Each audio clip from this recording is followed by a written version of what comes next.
leaders, please let's welcome our father, Chief Ayo, leader of our foundation.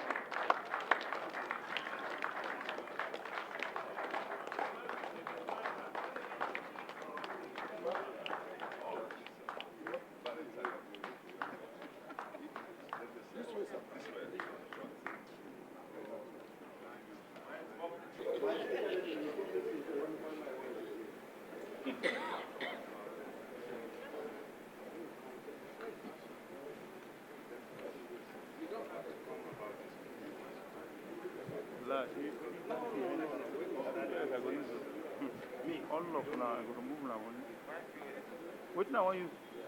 Up. Friend, our partner, a great ally in the struggle to keep Nigeria one, in unity.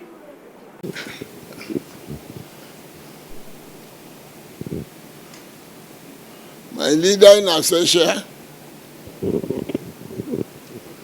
I don't know why the thing should break down now when I want to speak.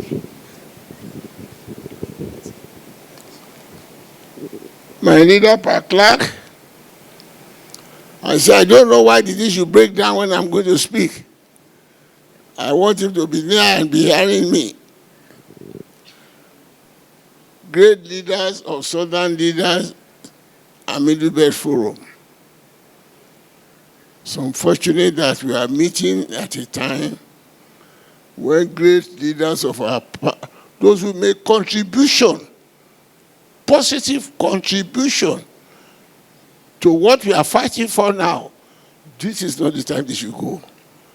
And I think, at least I know personally three, except the gentleman from Bayelsa. All others I know personally. Particularly Dan Suleiman. We have started long before, during the Abacha days.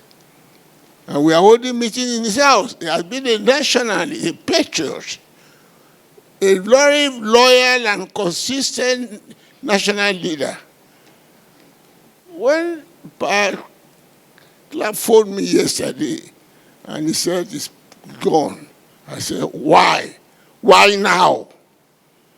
That's Suleiman, great man, loyal man, consistent fighter for the freedom of the oppressed. And condolences go to the family. As for Bioso, the short time he became the president and I had direct relationship with him, you could see intellect. You could see sincerity. You could see desire to serve the nation. I don't know that this is the time it should go, but God knows best. I only urge those of us who have been behind to know that, to give credit to their memory. I will tell you what happened yesterday. When Clark told me our man Dan Suleiman has gone, we also broke it down. He said, shall we postpone the meeting for tomorrow? I said, Papa, no. I was emphatic. That will not do him any good because he was fighting for a cause. The only thing we can do to remember him and give him credit is to continue that fight relentlessly.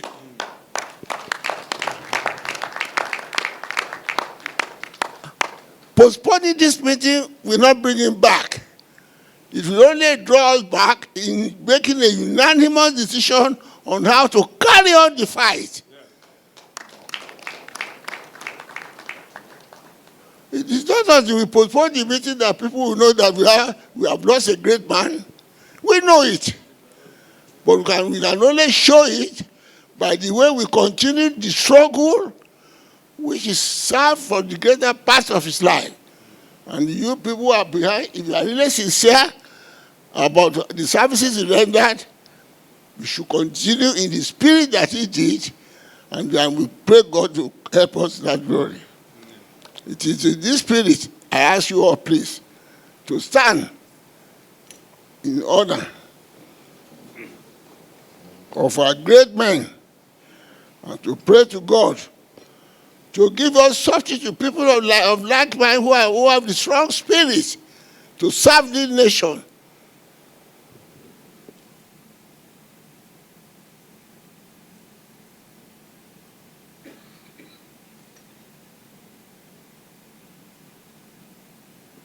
So rest in perfect peace. Amen.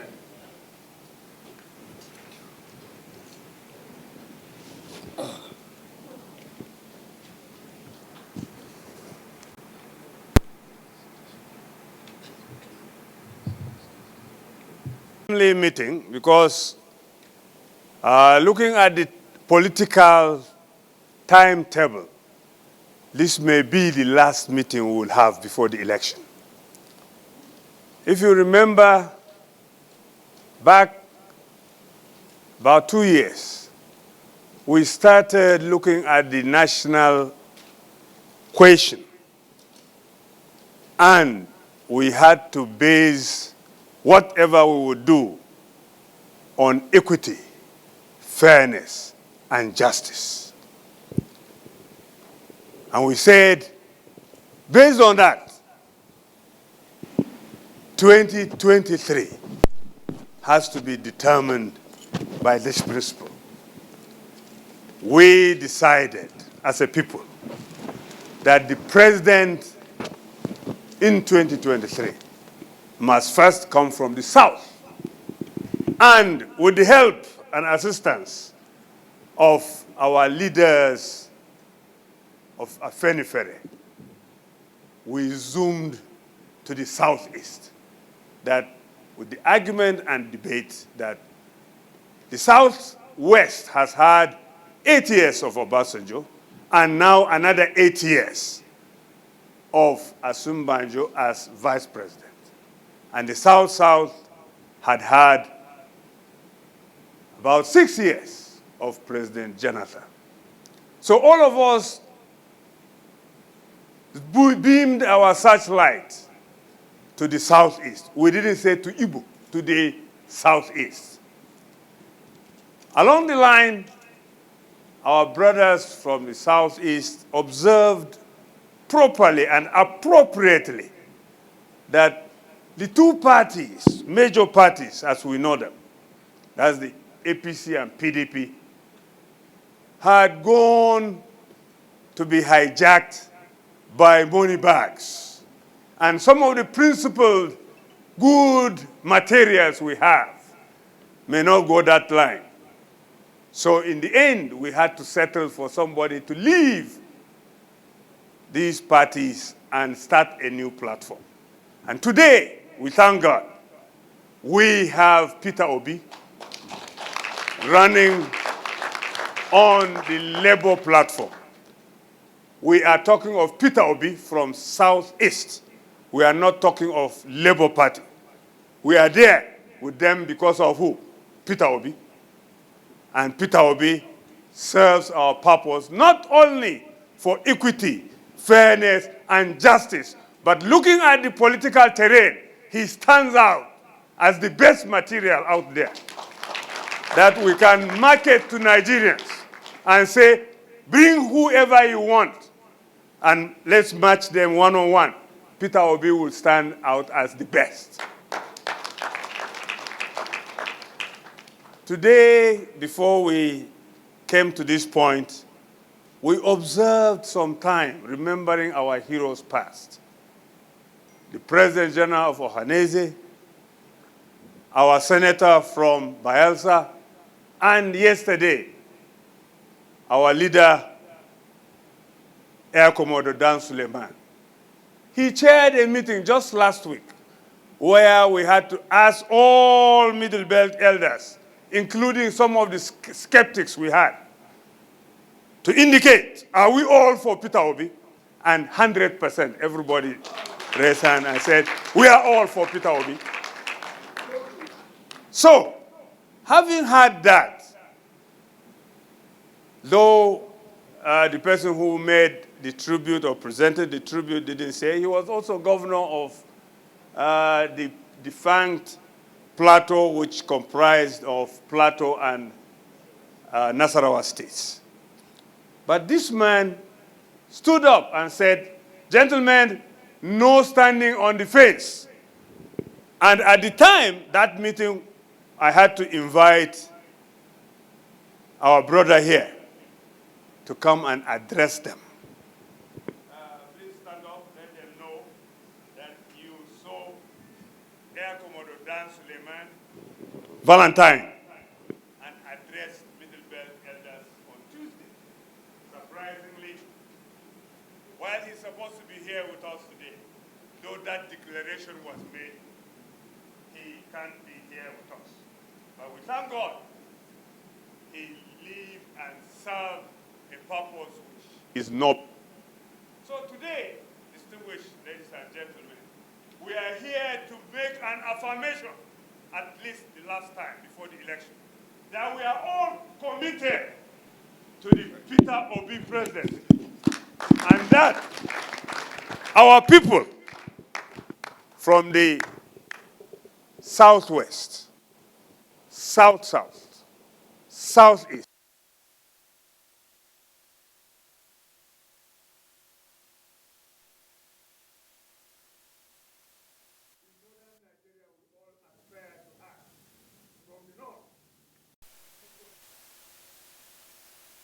that we are all going to work for and elect Peter Obi as the next president.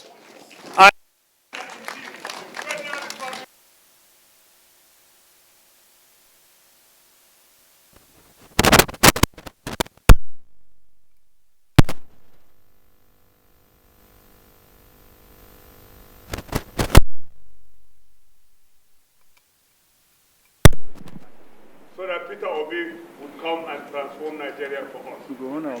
I rest my case.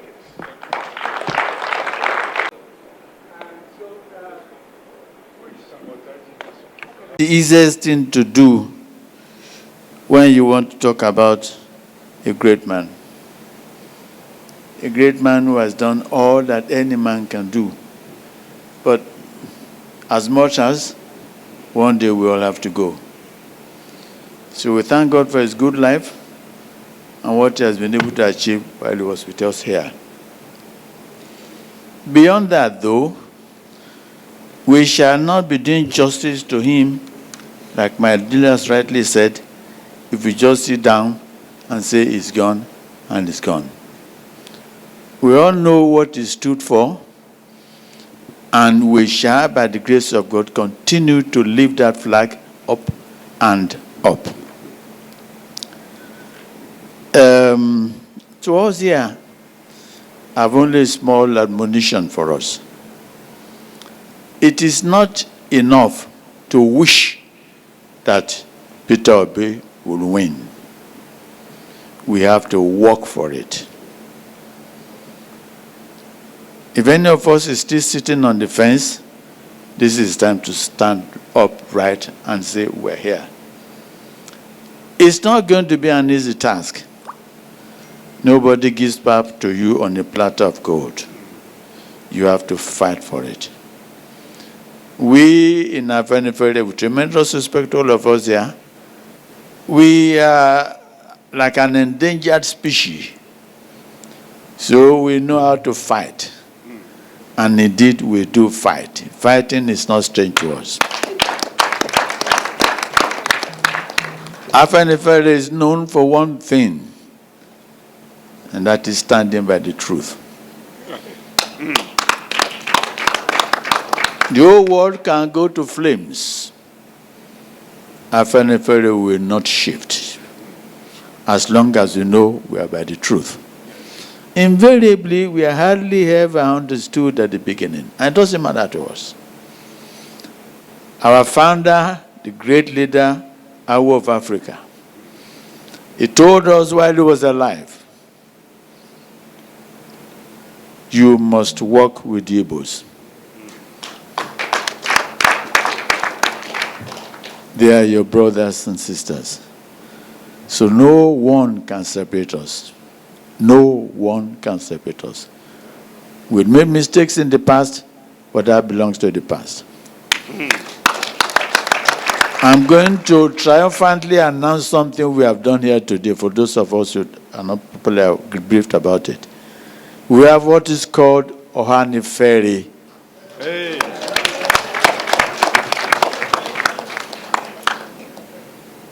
We will surprise Nigerians. Yeah. Very soon, we shall have what is called the exchange of cultural developments. Any cultural thing that is happening in the Igbo land, Yoruba will go there. Whatever cultural activities that is happening in Yoruba land, our brothers from the Igbo will come there. We shall show to the whole world that we are one and that no one can divide us. Under the direction and chairmanship of my leader, Payo Adebanjo, who has blessed this formation. I'm not going to take too much of your time. I'm only going to say, well, like I said, we all will go one day. And we pray that when we go, we shall have eminent people like this gathered to say, we came, we saw, and we conquered. Thank you so much. Because in Yoruba land, when you hear the voice, the son or the child of the elephant ought to keep quiet. Therefore, I have no capacity ordinarily to speak when not just the deputy leader of Affirmed has spoken, but also a traditional ruler. I will only have a little to add because I know I am just permitted to say, taking off from what he has just said, that it's not enough for us to proclaim working for Peter Obi. We should be seen to be so doing. And I'm just going to tell you in 2 minutes what we have done in Affirmed. I am privileged to have been appointed as the Southwest Coordinator of Obidati as the Secretary General of Affirmed. And just 3 days ago,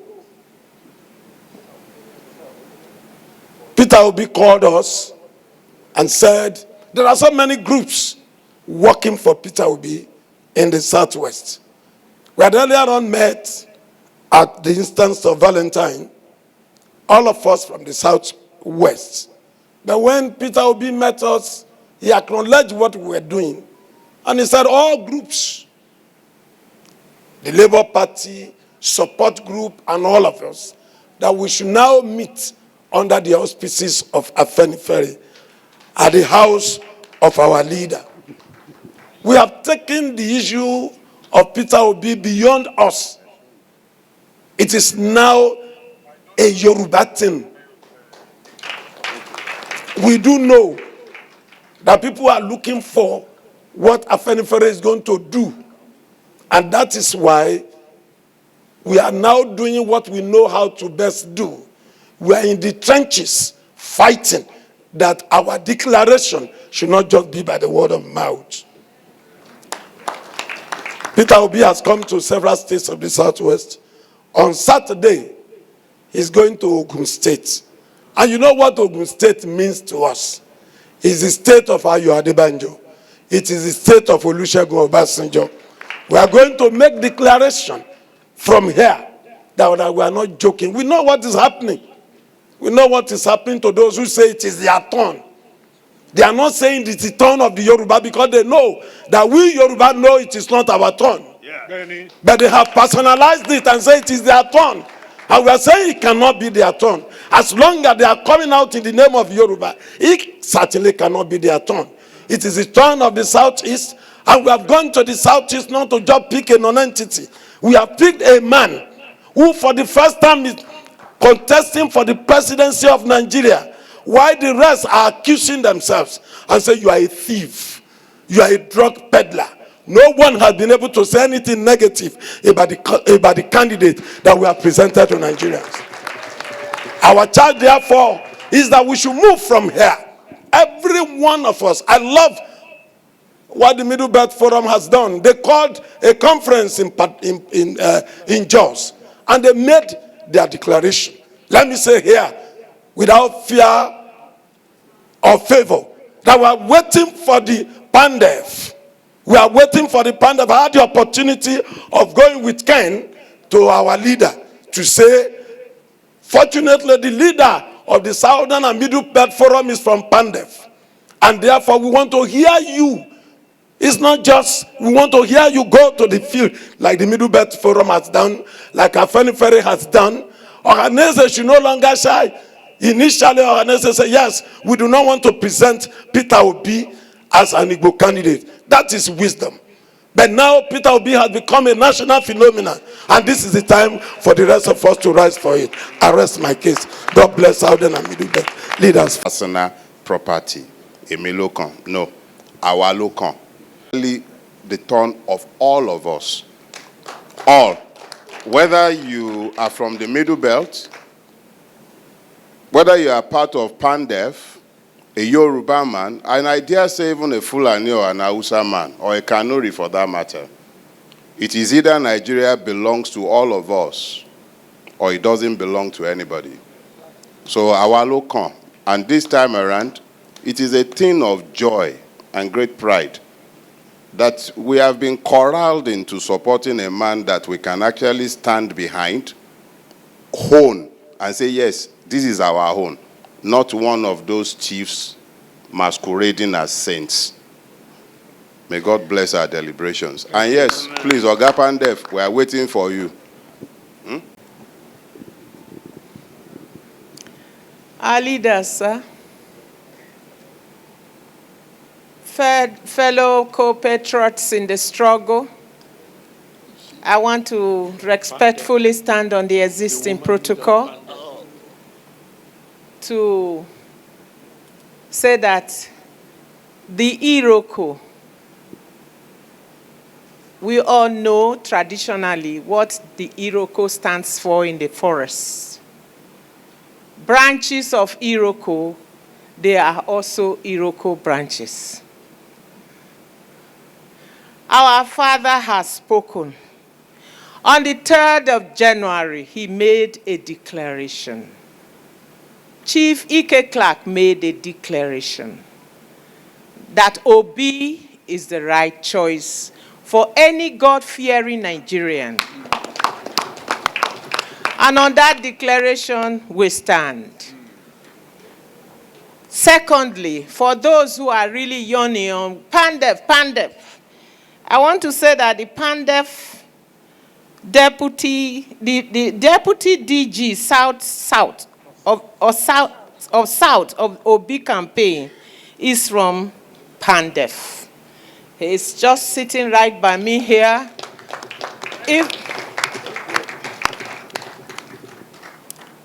And there is one thing very, very unique about PANDEF. We don't speak all the time, and we don't make noise, but we are known for action, especially the women. We all know what the Niger Delta women did in the past elections. So this one is not going to be different. We all know what the Niger Delta woman stands for. It stands for equity, justice, and fairness. The same thing with PANDEF that we all belong to. On that note, I want to say, my dear co-patriots in the struggle, we are going to win this race, not by might, not by power, but by His grace and mercy. Because the assignment at hand is not just for anybody. It's just for every one of us that is God-fearing. If a Nigerian is God-fearing and want the best for this nation, we shouldn't debate among the presidential candidates to say that this is who it is, this is who it should be. Obi stands out in the midst of all of them. We all know that. And is the best. For now, we are talking about the presidential candidates.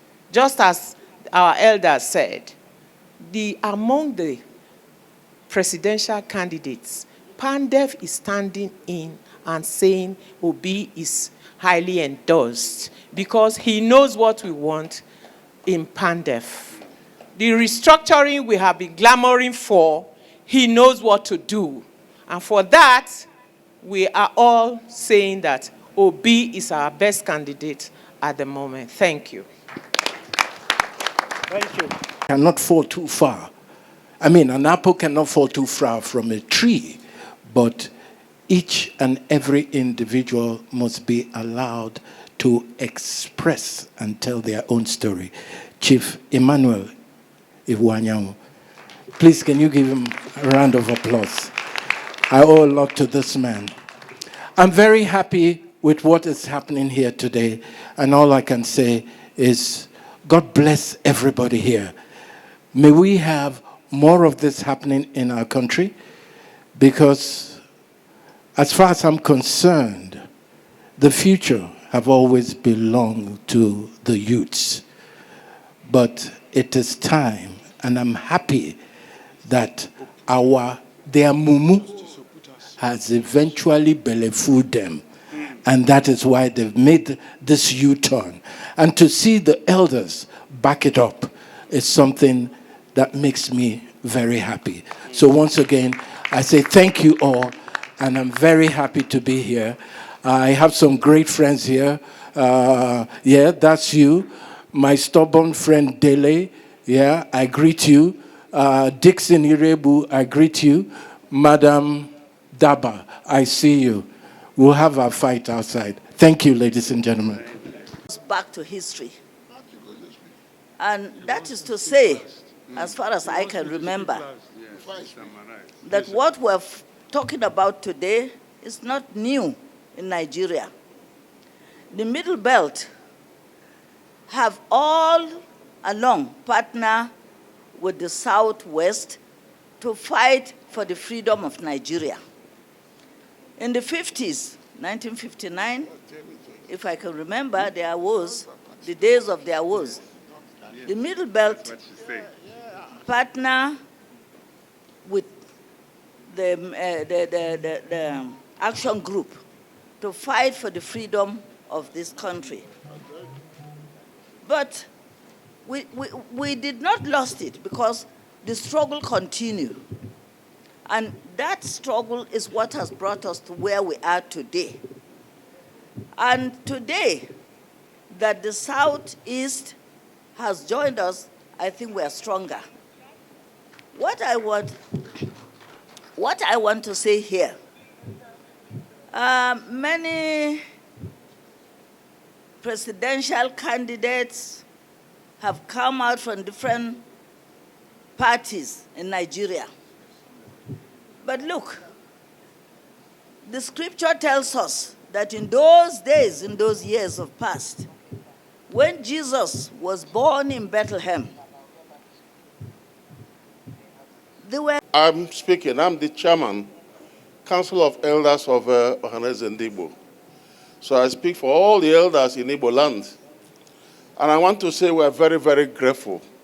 We have passed through very harrowing experiences in Nigeria. But memories of people like Papa Ayadebanjo, people like our father, the leader of Pandev, leaders from make us feel happy and feel we sincerely belong to Nigeria. Now, let me tell you, Peter Obi's case is not a human,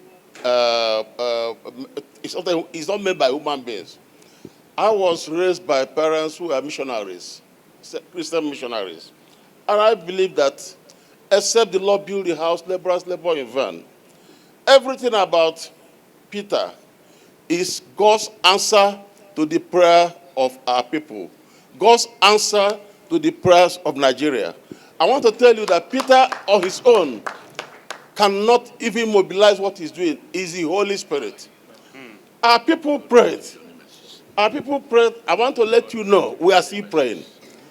All the churches in the Southeast, In Igbo land, today, they are praying. And God has made us a promise. God's promise never fails. I want you, those working for Peter, work very hard. Peter is going to succeed. Don't be afraid about Southeast. We know how we do our things. We are encouraged.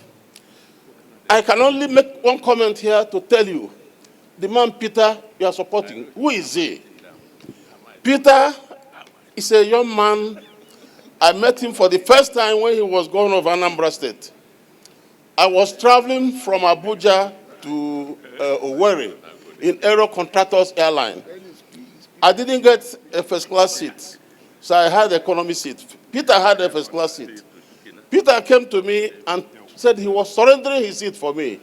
I refused, because he's a governor and I'm an ordinary person. I haven't seen a governor surrendering his seat for an ordinary person. He said, I'm an elder.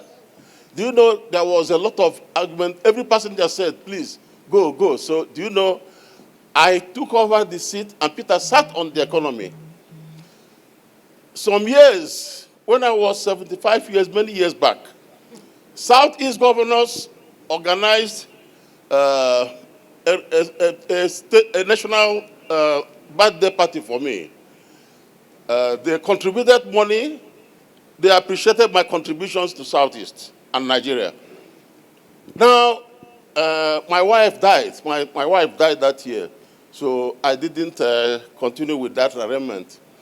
Do you know that Peter was the chairman of Governors Forum? And Peter, all the money they collected, I saw Peter pay it into my account. Peter paid the whole money into my account. I'm only telling you this so that you know the man you're supporting is a very good man. Some of you don't know his character. There was also the case of Jerome Udoji. Jerome Udoji was the leader, the first Secretary General of Ohanes and Igbo, and also former Secretary to Eastern Nigerian government. When he died, I was led to the funeral, so I had no seat. He was sitting in front row, so there was no seat for me. They put me at the back. Peter came and took me to the seat where he was sitting. I protested, but he insisted I should be there. They brought another seat and squeezed him in. So this is a person who has respect. This is a person who is humble. I think this is a person who deserves to be given power. So we thank all of you who are helping us. Finally, Igbos never forget their friends. We never forget our friends. Our leader Zik, the best friend he had in the world was Aderi Ogusanya, a Yoruba man. He's the best friend he has in the world. In fact, when he died, I'm sure John was his boy. John Wodo was his boy. You know that it was clear that you cannot even do anything without consulting Aderi Ogusanya. He has to be present. That will show you the relationship. Now, Awolowo, anytime he selected somebody to be his running mate, he was an Igbo person. If you look at it, during the Civil War, many Yorubas fought with Biafra. So there are so many things. In my personal, I'm a businessman and entrepreneur. I have a lot of businesses. Most of my businesses are headed by Yorubas. Managing directors of most of my companies are Yorubas. So I want to thank Baba Adebayo. Tell your people, we are very grateful to them. You see, all this thing you and Papa Edwin Clark you have done is a history I'm making. You know, when I watch the statement you made, when you were defending your position for Igbos, that Igbo should be treated, I imagine when this thing will be played in the next 100 years. In the next 100 years, this will be played. And people will now know that even in this time, with all the madness everywhere, we have people like Baba Adebanjo, we have people like Edwin Clark, who still could raise their head above all this interest and defend the truth and defend Nigeria. You are working for a new Nigeria. For all of you here, men and women, you are heroes and heroines of a new Nigeria. Thank you. I thank all of you here, including the one who is pretending not to be himself. My brothers and sisters, there's a problem, and we have to look at it. I thank you South Middle Belt elders for lighting, putting the light that is spreading to every corner of Nigeria.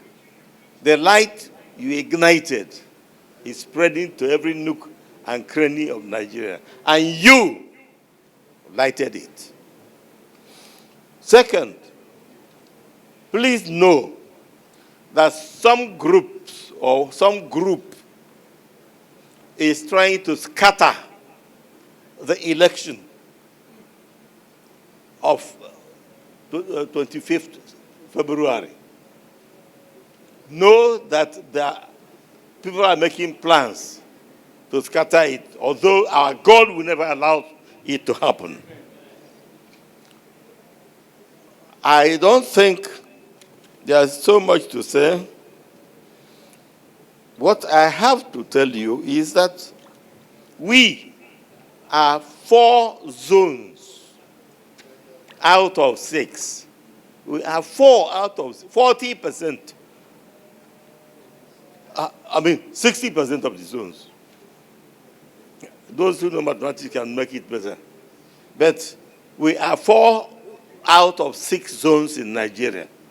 And we stand by the election that is coming. We do not want any scattering of the election. We don't want any interim government. And the result of the coming election is quite predictable. Let me give you just one example of whom you are dealing with in Peter Obi. I was the first governor of Anambra State. Then years after Peter came in, decades after, I met Peter at the airport, Enugu Airport. When I was governor, everything I had was carried by people. But for Peter, I saw Peter at the Enugu Airport dragging his own luggage. I was a proud man, saying I have integrity, I have humility. But when I saw that, I discovered that my humility is not much compared with that of Peter Obi. The same thing happened. I don't have an inch of Anambra land.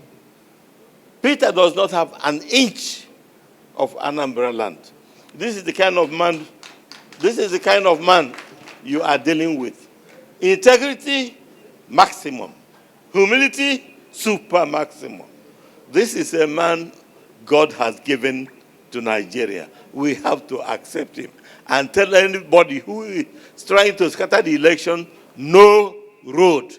And today, I suggest we form a small committee to look into the tough times that we are in now. Just a committee that may be kind of secret. Thank you. Thank you, sir. Thank you very, very much for this opportunity for asking me to speak. Because I thought, as I had said the opening prayer, that would have been enough. However, we are in very, very difficult times. And if we want to win, then we must all work towards it. It's all very well for us to endorse a candidate, but if we are not on the ground, because I am a politician, and it is when we're on the ground and we have mobilized our people to go and vote that we can succeed. My only appeal today is that please let us all go home and mobilize our people to go and vote on the 25th of February. It is our only hope to save our nation. If we miss this opportunity, as Obasanjo has said, because I read something on the platform which he said, Nigeria will be lost forever. We don't want to lose our country. In fact, what we're fighting for is to be able to gain our country back. So please, go home and make sure your people go out to vote on the 25th of February. I thank you. The screen, Mr. Deputy Chairman, I preface my speech by Shakespeare's write-up in Julius Caesar, which was made by Brutus, which goes thus: there is a tide in the affairs of men, which taken at the flood leads unto fortune. Omitted, all the voyage of their life is bound in shallows and in miseries. On such a full sea are we now afloat, and we must take the current when it serves or lose our ventures. Listening to Chief Edwin Clark, and listening to the courage, sagacity, and inflexibility of Chief Ayo Adebanjo, listening to the intellectual prowess, youthful delivery of Dr. Pogu and our late President General of Ohanese, I feel grateful to Chief Edwin Clark. And more than 10 years ago, he brought us together. And we began to become a strong, united pressure group in Nigeria, dealing with the salient issues that are breaking our nation. Every one of us here who grew up at the time a majority of us grew knows that our country has descended from a cascade of affluence, of great quality, to a pit of desolation.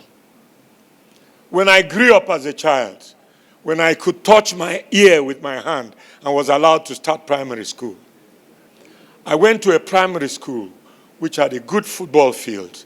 I could tell what 100 yards was. I could tell what 440 was. We had a farm that each one of us owned. I knew the yam species. I could call them in Igbo language. I knew the bean species.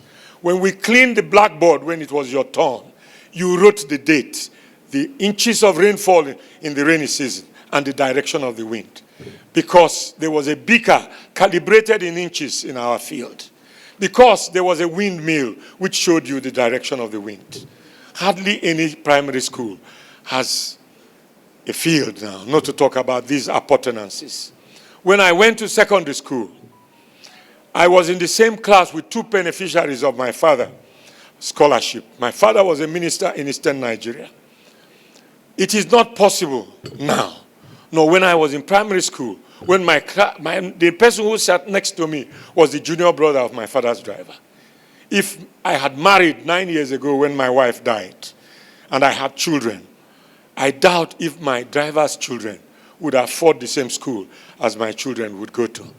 I make it a point of duty, however, now, to ensure that my driver's children are in the best schools. 2 of them are in federal secondary school, and I pay their school fees. However, we have lost a lot. What Chief Edwin Clark characterized in his speech as how we started with everyone equal in a country. The regions had their autonomy. They produced better. The groundnut pyramids have disappeared.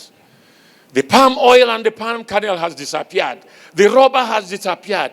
The pyramid of coconuts and groundnuts have disappeared. Because oil came and we learned how to be thieves. We learned how to steal them and destroy the future of our children. And our children are like robots who have no culture. When I was in secondary school, I am a lawyer and an economist. But I studied physics, chemistry, biology, mathematics. I remember Cannon and Smith, who wrote our modern mathematics. I remember Holderness and Lambert, who wrote our modern chemistry. I remember Nelcon, who wrote our physics textbook. I remember my experiments in chemistry as if I read them yesterday. I could tell the apparatus of the test tube, of the beaker, of the Bunsen burner. I could tell its combustion as the striking back of the Bunsen burner. I could remember the experiments of oxidation, reduction, double decomposition, lateral displacements of radicals, crystallization. I could tell the bones in the body, in the biology lab, from the cranium to the metatarsals. Stone and Cousins was our textbook. But my own children, took school certificate in alternative to practical. They read all this in textbooks and vomited them without seeing them. That's what Chief Edmund Clark is saying. That's what Chief Ayo Adebanjo is saying. We have lost the reality of life. We are just living to find wherever we have money, acquire a status symbol, and go about gloating ourselves as if we are nothing but empty vessels. We have been challenged. We have come to the crunch of taking our country back into our hands. And the only way it is possible is to have a free and fair election in which the best man can come. The few who went to Chatham House, they saw the celebration of excellence in Chatham House. If the Englishmen were voting for Nigeria, it is clear who they would have voted for. How can I follow somebody who doesn't inspire me? How can I vote for a man that I cannot confide in to live my destiny and my future in? This is what the Southern and Middle Belt Leadership Forum has come to do today. It doesn't matter that I'm Igbo and Peter Obi is Igbo. But where do you see what is right? Speak up for it. I also want to congratulate the head of state for their current policy in ensuring that this election is not monetarized. What is going on in the country now in the change of currency is limiting squandermania. Election is no longer a bazaar in which you collateralize the conscience of our people by sharing ill-gotten wealth amongst them. It is now a task of using your brain to determine your future. Whatever wrong the head of state has done in the past, this one has mitigated his evils.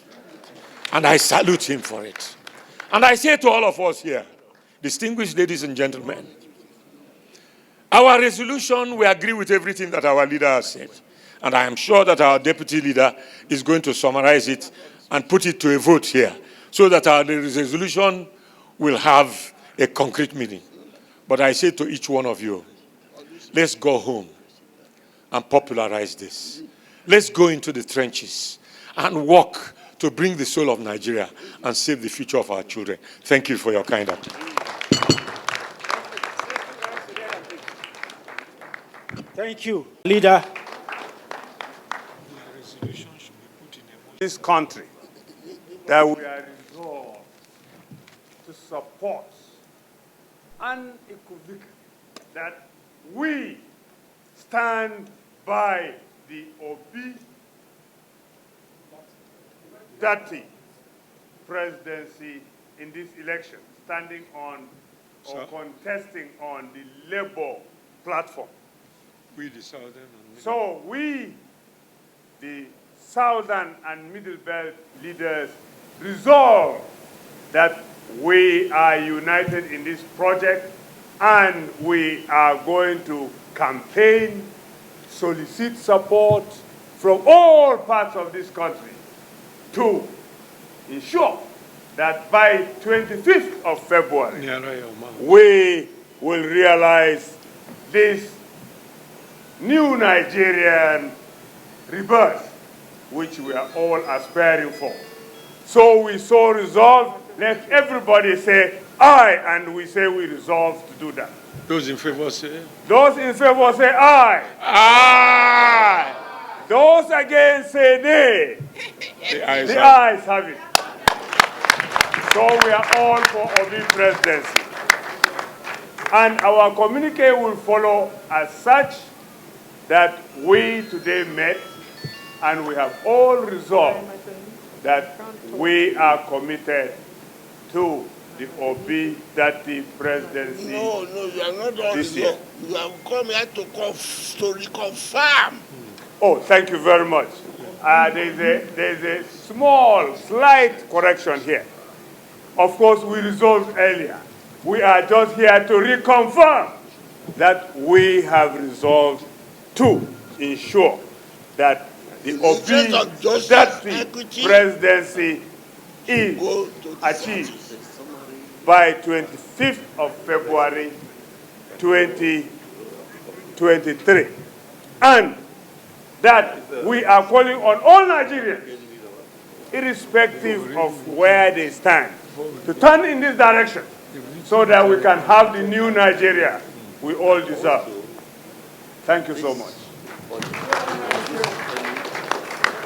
Let's go to the